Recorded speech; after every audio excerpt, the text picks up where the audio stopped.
ফাদ খুলি ফি ইবাদি ওয়াদ খুলু জান্নাতি, আল্লাহর বান্দা হও, জান্নাতে প্রবেশ করো। তাহলে এই মসজিদে মেম্বারে বসে বসে একদল ওয়াহাবি আলেমরা বলে তোমরা যা কিছু পাবা সমস্ত কিছু মরার পরে তোমাদেরকে দেওয়া হবে।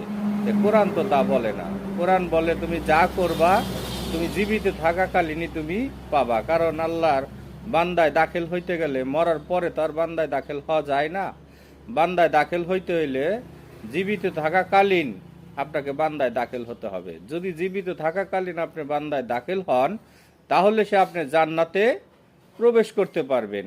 তাহলে মরার পরে কি আপনার জান্নাত না মরার আগে? কোরআন বলতেছে মরার আগে। তাইলে তাদের কথা তারা মুখে বলে একটা, কিন্তু বাস্তবে করে আরেকটা। তাদের কথার কাজে মিল না।